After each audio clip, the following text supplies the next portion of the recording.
Good afternoon, and thank you so much for joining us today. I'm Kim Pearman-Gilman, Chair of the End the Violence Community Initiative. And I'm Annie Murphy, Executive Director of the Spokane Regional Domestic Violence Coalition. We're so happy to have you join us as we share our progress over the past year. While the last year has brought so many things to a standstill, Annie Murphy and the coalition partners have been moving full speed ahead. Yes, we have. Since our last report to the community, we've developed a comprehensive strategic plan to help our agency, law enforcement, the courts, advocates, and community members solve the problem of domestic violence. And we're here today to unveil that strategic plan. Due to time, we'll be only covering the highlights this afternoon, so we strongly encourage you to study the full strategic plan and ask yourself how you can get involved.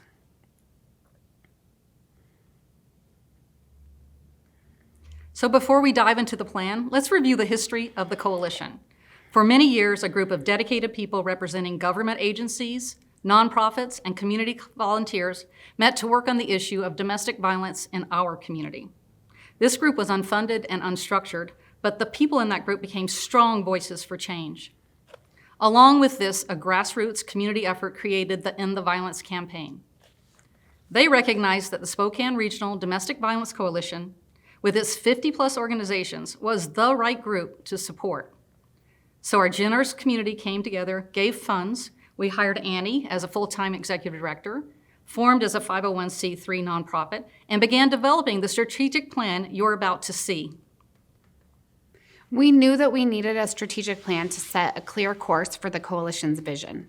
Our steering committee was comprised of a diverse group of stakeholders, focused on end results and goals first, then worked backwards to define the strategies and tactics needed. Community members and stakeholders contributed throughout the process to identify community issues and needs related to domestic violence. All interested community members were invited to participate, as well as targeted focus groups were held. That highly engaged process began in July of 2020, and we completed in January of 2021. 5 areas of focus emerged as end goals in the plan. Goal 1 is community education. All community members have access to information they need to end the violence. Goal 2, prioritizing safety for victims. Accountability and safety for victims. Goal 3, trust in systems. Our systems inspire trust among all community members. Goal 4, equitable access to services. Those impacted or at risk of DV have equitable access to services and resources they need to be safe. Goal 5, whole family healing. Families have access to community-supported whole family healing. So you can do a deeper dive on the process and priorities by downloading the entire report on our website at endtheviolencespokane.org. But right now, let's explore each of these goals individually. Community members engaged in conversation and feedback, eagerly responding to the opportunity to be involved in many group sessions. To keep our entire community engaged and to remain accountable, the Spokane Regional Domestic Violence Coalition will continue to solicit feedback as they implement this strategic plan.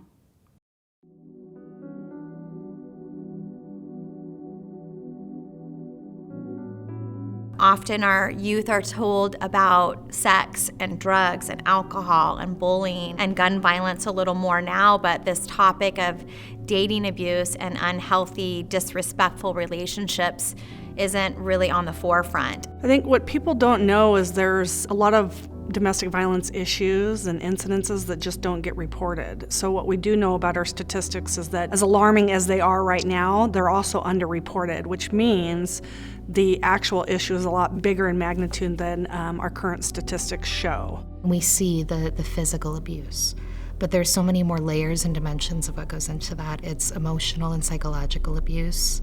It's financial abuse. It's a cycle of power and control, so the ramifications and I'd say the reach of domestic violence goes very far for the individual survivor. The average person comes and goes out of an abusive relationship 7 times. And so, we say there's never an excuse for abuse. Oftentimes, some of our professional responders in the community are really limited to what the law dictates domestic violence is, but we also know that it's farther reaching than what might show up in the newspaper, for instance. How we see domestic violence portrayed in the media is one thing that I'm mindful of as a survivor. Seeing TV or movies, we see the portrayal of this survivor or this victim and their perpetrator being a specific type of person, or we see the survivor being someone that may be timid, that may be quiet, that may not want to speak up. That cultural message transcends into not always starting from a place of believing a survivor. From the outside, I think a lot of people think that dating abuse or domestic violence only happens to the girl on the wrong side of the track, or the poor person, or someone that does substance abuse. But really, when you don't have those healthy boundaries in place and you don't know your self-worth, those boundaries get blurred and you find yourself, in hot water. This is one of those misperceptions, right? One of the stigmas that is associated with DV is this assumption that it's just behind closed doors. There is ramifications that impact someone that is a victim of domestic violence, not only in the home, not only behind closed doors, but it impacts them in their work. It can impact them in their school. It can impact them financially. It can impact them in many, many different ways. It's often called kind of a hidden epidemic or a silent epidemic because so much stigma surrounds domestic violence. There's such a stigma, and victims and survivors tend to have a lot of shame that results from that stigma. How can we empower women to really speak up and support themselves and gain the support from the community around them to actually get out of unsafe situations and or get the supports they needed to heal the family? Some of the comments that were in the survivor survey were, if I'd only really known what those early warning signs of domestic violence were, I could have had that heightened awareness going into that relationship as things evolved. Abuse is a learned behavior. You learn to give it or receive it. So the earlier that we can equip them with awareness and knowledge to understand what dating abuse looks like, we're really hopeful that in their future relationships, they will recognize the signs right off. If I could wave a magic wand, people would know the issue and know what they as individuals can do to support ending the violence in the community. Knowing what services are out there, being able to direct family members and loved ones to those services, and being able to just offer that kind of moral support around it. The biggest benefit of my connection to the coalition is knowing that they are kind of a one-stop shop and they are definitely a robust resource. For anybody who's looking for information locally about domestic violence, whether you're a victim and needing support, or maybe you're a business and you want to contribute to part of the solution, or a community member or a family member that wants to make a referral. So I definitely encourage people to go to that website, and theviolencespokane.org. We know that there are significant safety concerns when it comes to domestic violence, and these increase when someone tries to leave.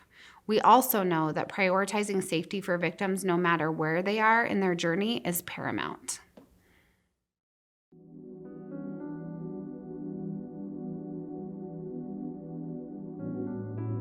The YWCA has a unique space in the Spokane community in that we are one of the only places that deals directly with intimate partner domestic violence. And we don't just deal with it after the fact, but if you're currently in a situation, we are there for you. If we're coming into a very charged atmosphere, the first thing that we like to do is separate the parties and try to bring the emotions down, try to reset it in that this event is over, we're here now, so we're gonna make sure things stay calm and that people are safe. We have a lot of different assessment tools that we use. When we first show up to a scene, we use our own experience to assess what's going on. Then we've partnered, with the DV Coalition to really figure out what they need at that time to assess how dangerous the situation is. The coalition has come up with a LAP program, which is a series of questions that we can ask to see where they're at, to see what their norm is. Are they dealing with someone who is constantly jealous? Are they dealing with someone who has strangled them before? You'd be surprised at how many people think that that reaction from their spouse is a normal reaction. And with the LAP program and other tools that the DV Coalition has helped us develop, we are able to illustrate that, no, this is not our opinion, this is not normal. And we have whole systems designed to get them the help that they need.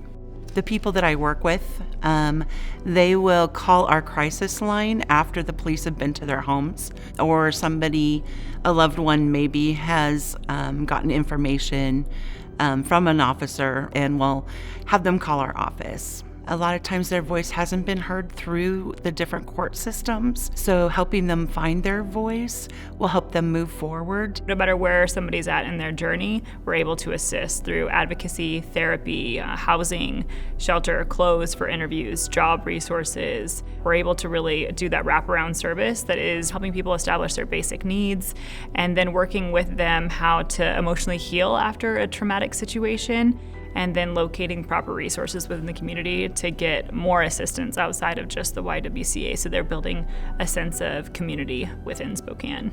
So I'm one of the ones that goes to first appearances, which is when somebody has been arrested and it's the first time that they see the judge. So I help the victim or the survivor actually have a voice in that courtroom. Just want to make sure that we're introducing ourselves at the earliest that we can in the court systems. There's lots of things to look at with a safety plan if you're staying in the home. And if you're leaving, to leave safely, there's a lot of ways to make sure that other people know that you're going to be leaving. When somebody leaves and just leaves on the spur of the moment without actually having a safety plan, it puts them in more danger, at more risk. It's very important for the safety plan to be in the survivor's head and not actually written out. I know a lot of times our judges ask for it to be written, but that's not really always safe. I've worked with survivors whose written safety plans actually fell into the hands of their abuser. So they knew exactly where the person was going. They knew what bus trip. They knew which family member that they were going to, even though it was out of state. And so they took the bag out of the car, and then the person, when they left the house, didn't have the ability to go get TANF. They didn't have the ability to go get employment because their Social Security card was not in the car. When they do work with an advocate, that advocate can help them navigate some of those things that they might not have even thought about for safety. There's just lots of little ways that it's individualized. It's not really a one-size-fits-all plan. Building systems that are equitable, thorough, and trustworthy is a monumental undertaking. It requires a clear-eyed view of where we are now and where we need to be.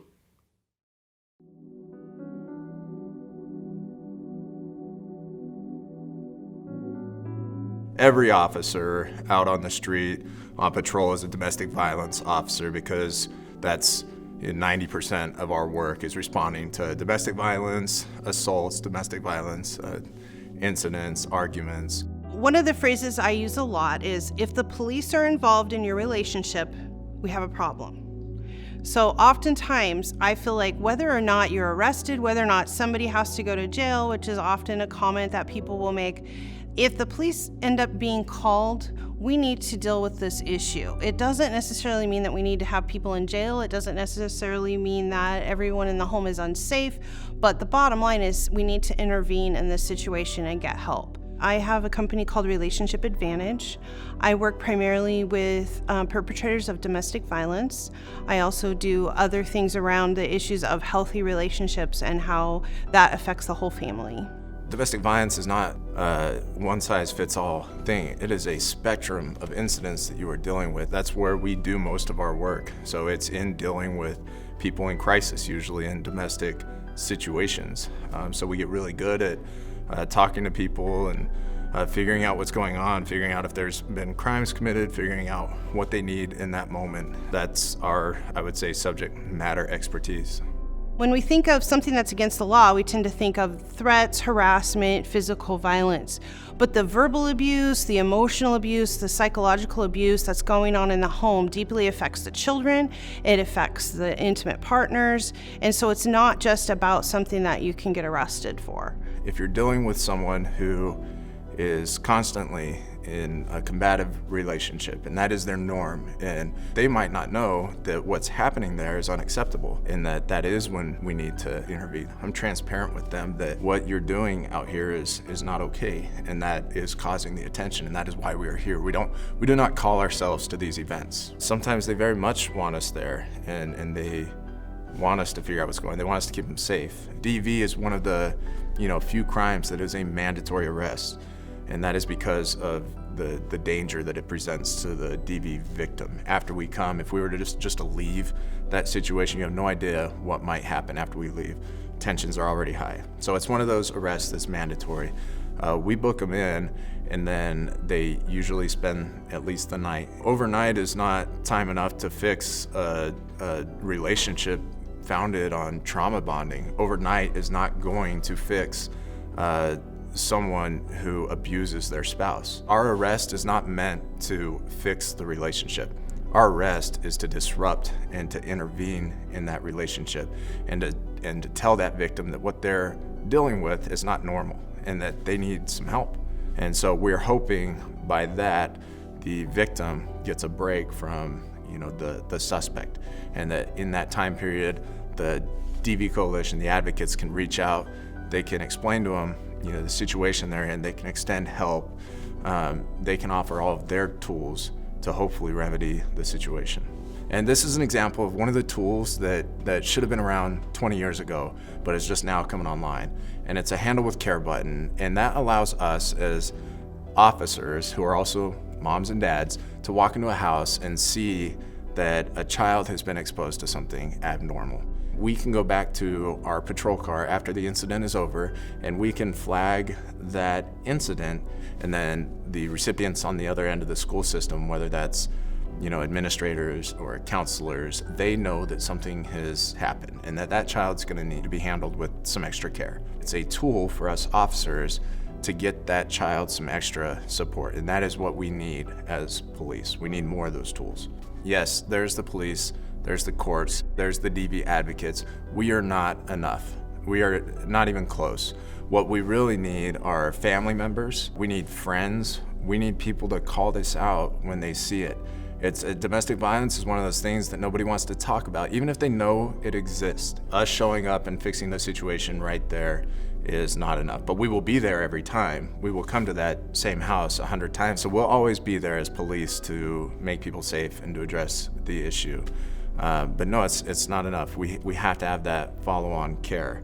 So that's the DV advocates, that's the YWCA, that's the DV Coalition. We have to have those parts of the system in order to fix the problem. We can only do our part, and that's to keep people safe when we know of the incident.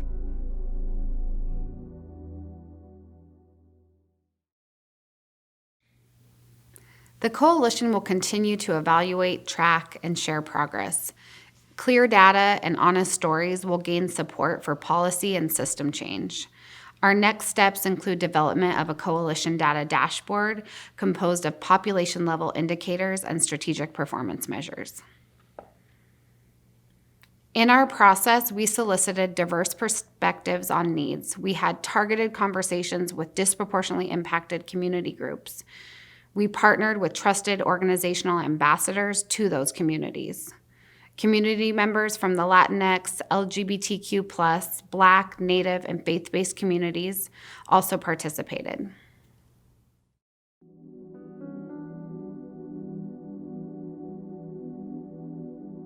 The message that many survivors get is that either they need to change their ways of being in order to fit and be able to access the services that are there in the community, but that providers necessarily are not willing to make those changes to be accessible and equitable to all people.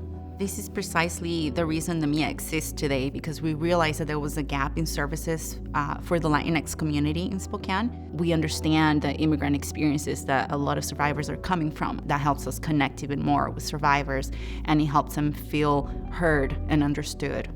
Even when survivors are navigating the system, it feels like the system was not made for them. It's hard as it is for them to reach out for help, let alone then relying on the courts, for example, to provide that safety. So a lot of undocumented survivors do not trust the system, and they're very hesitant, even after our advocates explain some of the benefits, right, of obtaining, for example, a protection order. It's important for families to have their basic needs met, even from a point of before the domestic violence, to be able to have a roof over their heads, to be able to have food, to be able to have a job with living wages.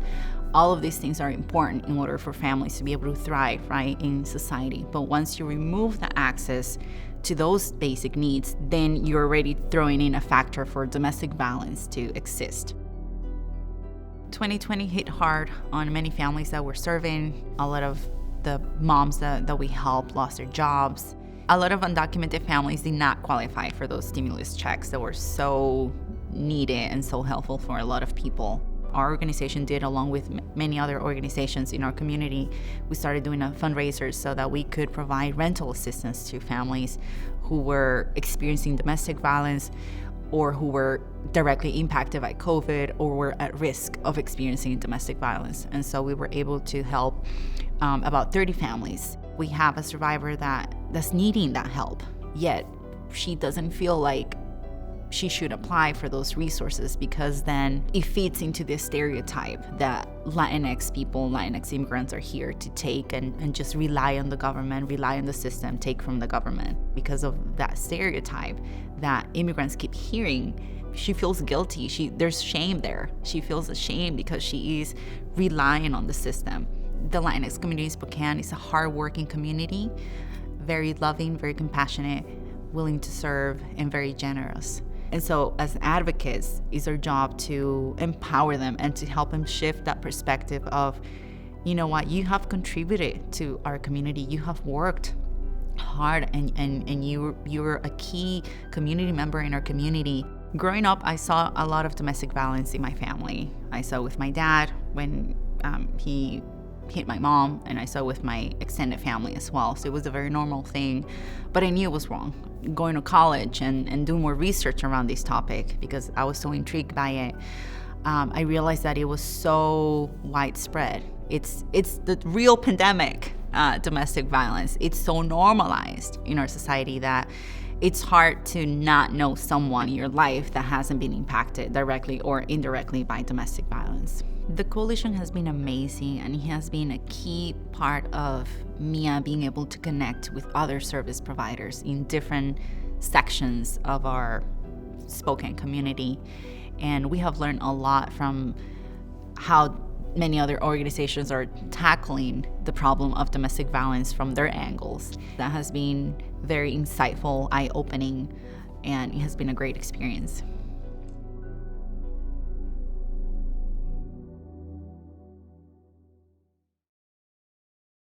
The Coalition Board is committed to racial equity and social justice. Specific next steps include ongoing education for board and coalition members on how to advocate for equitable policies and systems change. Domestic violence, intimate partner violence, and abuse have far-reaching consequences for every family member. One of the ways we can begin to stop this epidemic of pain and generational harm is to include the whole family in healing.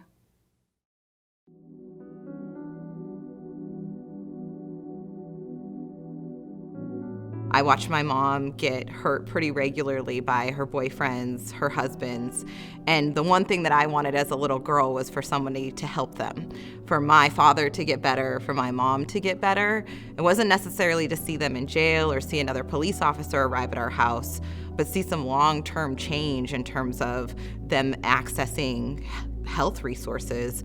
I woke up in the county jail, and I had actually a charge of attempted strangulation and 2 charges for aggravated assault on an officer. Individuals who perpetrate domestic violence are often victims from their childhood. A lot of people would think that it's drugs or alcohol or some type of mental health, but actually we find adverse childhood experiences as well as unemployment are some of the number one factors that we find with cases of domestic violence. My father was very violent. He punched my mom so hard her eye fell out. And there was many other instances of the domestic violence in the house. It affects the youngest ones the worst. So here I became just like the role models I did not want to be. I didn't realize I had so many things that I had buried and not dealt with in my past. The younger the child, the more sponge-like the brain, and so that cortisol flooding of the brain that happens from birth all the way up to about 5 years old is really traumatic when they're absorbing all of this fight, flight, or freeze feeling inside of them. By the time people are dating, they're already experiencing toxic relationships. We're already seeing abusive behaviors at junior high and high school levels. We started a fight, and I pulled her hair and dragged her by her hair. It became a pattern where we would verbally bash each other. It wasn't always a physical, and so I didn't think there was an issue. But yelling and verbally bashing somebody is an issue. I think a lot of individuals feel a lot of chaos in their lives. And when you feel out of control, you're going to control what you can control. And so what tends to be is that they will control the people closest to them, which is their intimate partners and their children. I was sitting in county jail on my way to prison, and I was like, these guys aren't gonna fix me. I have to do all this work myself. It was mandated by the judge that I do anger management, domestic violence, and any other classes that DOC deems that I need to do. I took advantage of every course and class, anything I could take to improve myself. I want to see complete life transformation. It starts at a belief level. It's not just a behavioral level.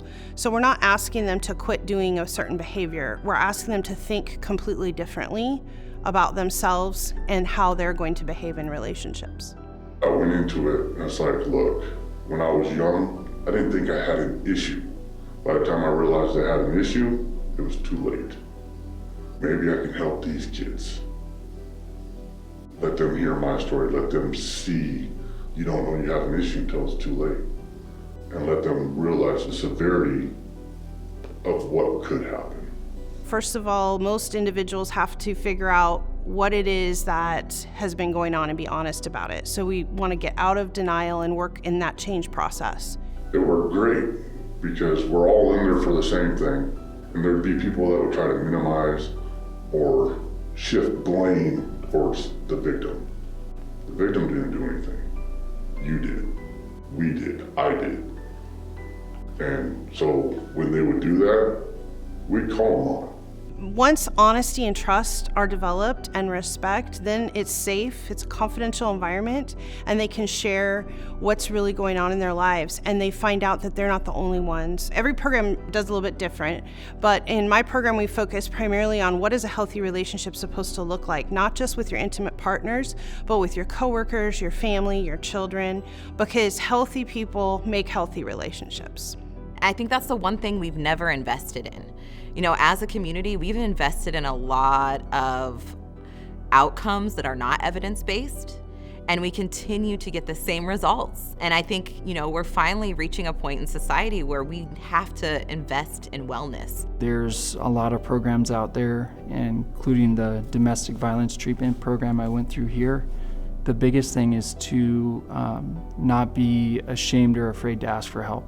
Bringing the numbers down, bringing the prison population down, bringing the court system, having fewer of these kind of cases, it's almost a no-brainer. It just makes sense that domestic violence treatment is part of the solution. I took a life. I can't rectify it, but I've done everything I can to make sure that I don't ever do that again. That I can help other people. When someone in your family gets better and starts to heal, it heals you. I mean, having my father apologize to me for the things that I witnessed as a child was incredibly meaningful. And I think it was meaningful for him too. And I think that's what people need to know. They need to know that even though these individuals might be doing awful things, that as a child, you just want your parents to get better. And the love you have for them doesn't change. So I feel like if there's any way that me being willing to expose myself and be vulnerable will help prevent others from not seeking help, or maybe prevent them from committing acts of violence towards others, it's worth it. I don't want to say I was fixed. It's a daily thing. You strive to be a better person every day. Without hope, we have nothing. And I hope my story would help others. Domestic violence is not a game. You know, they give you a 4th degree assault. I got one of those. And my next one was a murder. It's not, you know, it needs to be taken serious. And hopefully this video will reach some people and put your pride aside and get the help.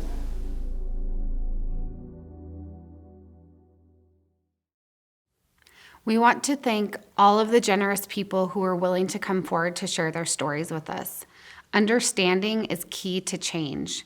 Thank you for your courage.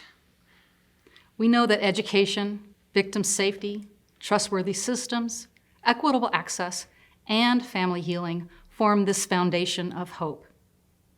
If we build on that foundation, we can mitigate the concerning trend of domestic violence in our community. To build, we need resources. Thus far, the coalition has been funded primarily by 4 committed Spokane organizations. We'd like you to hear from them about why they've chosen to fund it. A woman recognized for her compassion and service, Peg Curie, has spent her career dedicated to health and well-being of our community. Not only is she a respected leader, but she is also a passionate advocate for domestic violence prevention. Peg leads and cares for more than 9,000 Providence employees across the Inland Northwest. It is my pleasure to introduce Peg Curie. I'm Peg Curry, Chief Operating Officer of Providence Healthcare and Chief Executive of Sacred Heart Medical Center and Holy Family Hospital. All of us at Providence Healthcare are fully behind the efforts of the Spokane Regional Domestic Violence Coalition and its End of Violence program. Part of their strategic plan includes workplace toolkits and training available to every business. This training toolkit will help employees who may be enduring domestic violence. If we are going to solve the problem of domestic violence in our community, we have to address it at every level. I hope you'll join us in recognizing and supporting the End the Violence movement. Meg Miller is a lifetime resident of Washington with a servant leadership heart. Meg has more than 20 years of experience in business development and operations around the region, with her current role in the hospitality field. She is an active member of the Spokane community and served on many industry, nonprofit, and civic boards, including Vanessa Behan. Meg's dedication to the overall well-being of women and children in our community fuels her soul and passion. I'm Meg Miller, Executive Director of Resort Operations at Northern Quest Resort and Casino. We know firsthand that domestic violence has no boundaries. It affects all ethnicities, all ages, all sexual orientations. It spans generations, creating trauma that can endure for decades. So it's important to look beyond domestic violence that occurs in isolation and recognize that this issue is also taking place in unique, often unexpected circumstances or situations. Domestic violence is truly a public health crisis that affects every one of us, and a crisis of this scale requires the commitment and work of every one of us. We at the Kalispel Tribe and Northern Quest are honored to be part of this broad coalition and to support the efforts of the End the Violence campaign. Please join us to help put an end to domestic violence and its far-reaching impacts. I'd like to welcome Dr. David O'Brien. Dr. O'Brien has dedicated his life to serving others by connecting his community to the services needed for healing and a healthy future. Today, Dr. O'Brien serves as MultiCare's Chief Executive and Senior Vice President for the Inland Northwest region. He joined MultiCare in 2017 with a wealth of experience, including serving as president for 2 hospitals, as well as leading a medical group in California, and 15 years in family practice medicine. During his time with MultiCare, he has made strong connections throughout the region. Those connections include the important work led by the Spokane Regional Domestic Violence Coalition. He believes it shows dedication to caring for our community, and so he supports it. I'm Dr. David O'Brien. It's my privilege to serve as the Senior Vice President and Chief Executive of MultiCare's Inland Northwest region. As an organization committed to partnering for healing and a healthy future, ending domestic violence is a top priority for us. The sad fact is that the rates for domestic violence in Spokane County are the highest in the state of Washington. Domestic violence generates more than 14,000 calls to law enforcement every year, and that doesn't account for the thousands more cases we know go unreported. It's time to confront and change the root causes of domestic violence. That's why we are proud to support the Spokane Regional Domestic Violence Coalition, as well as their End the Violence campaign and resources, and we hope you will do the same. It is now my pleasure to introduce the President and CEO of Numerica Credit Union, Carla Cicero, a woman whose leadership is matched by her generosity. Carla believes the strength of a community is demonstrated in how it shows up for its most vulnerable, which is why she is dedicated to supporting organizations such as the Domestic Violence Coalition in their efforts to end the violence. Carla embodies that spirit of philanthropy in all she does, personally and professionally. Her leadership at Numerica has been instrumental in building a vibrant, caring, and supportive culture for more than 600 employees across eastern and central Washington and northern Idaho. I'm Carla Cicero, President and CEO of Numerica Credit Union, and I'm honored to join my colleagues, Peg, David, and Meg, in supporting the Spokane Regional Domestic Violence Coalition. It's important to talk about the issue of domestic violence in the context of the COVID-19 pandemic. Since March of 2020, calls to agencies offering services to victims of intimate partner violence has grown an astounding 142%. Even more disturbing, homicides have also grown 186% in the last year. The need is greater than ever, and the End the Violence strategic plan will change that trajectory and ultimately save the lives of many individuals within our community. At Numerica, we are committed to helping people live well. Supporting the efforts of the Spokane Regional Domestic Violence Coalition is paramount to that commitment. I ask you to join all of us in funding this very important work. Thank you, Carla, Meg, David, and Peg. You've heard why these community leaders have championed the Spokane Regional Domestic Violence Coalition with contributions from their organizations.